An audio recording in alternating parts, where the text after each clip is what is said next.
இந்த கஸ்டமர் பார்த்தீங்கன்னா, எனக்கு ப்ரௌனில நெறைய ஒயிட் சாக்லேட்டும் அண்ட் நெறைய சாக்கோ சிப்ஸும் போட்டு செஞ்சு குடுங்க சிஸ்டர் அப்படின்னு சொல்லியிருந்தாங்க. அதுக்கு என்ன சூப்பரா பண்ணிடலாம் சிஸ்டர் அப்படின்ட்டு நானும் வந்து நெறைய சாக்கோ சிப்ஸு, ஒயிட் சாக்லேட்லாம் ஃபில் பண்ணிட்டேன். இவங்க பார்த்தீங்கன்னா, நம்மகிட்ட செகண்ட் டைமா ஆர்டர் பண்றாங்கங்க. அவங்க கேட்ட மாரியே சூப்பரா ரெடி பண்ணி எடுத்து பீஸ்லாம் போட்டாச்சு. ப்ரௌனி பார்க்கவே செம ஃபட்ஜியா சூப்பரா வந்துருந்துச்சுங்க. அது எல்லாத்தையுமே வச்சுட்டு நெக்ஸ்ட் ஒரு 1/2 கேஜில சாக்கோ சிப்ஸ் மட்டும் போட்டு கேட்டிருந்தாங்க. அதையுமே சூப்பரா ரெடி பண்ணி எல்லாத்தையுமே வந்து நான் கிளிங் ராப் பண்ணி எடுத்தாச்சு.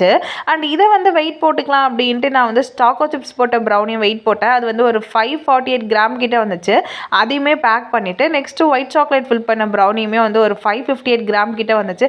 அதெல்லாம் நான் வந்து பேக் பண்ணிட்டேன். அண்ட் இது கூடவே ஒரு சிஸ்டர் வந்து 1/2 கேஜியில் முட்டை மிட்டாய் கேட்டிருந்தாங்க. அவங்களுக்காக அதையும் நான் ஸ்பெஷலாக ரெடி பண்ணியாச்சுங்க. அண்ட் ரொம்பவே சாஃப்ட் அண்ட் சூப்பராக வந்துருந்துச்சு. இது எல்லாத்தையுமே வந்து பேக் பண்ணி பபுள் ராப்லாம் போட்டு சேஃபாக கொரியர் போட்டாச்சு. ஸோ உங்களுக்கும் இந்த மாதிரி ப்ரௌனி வேணும்னு நினச்சிங்கன்னா கீழே தெரிய நம்மளுக்கு வாட்ஸ்அப் பண்ணுங்கள்.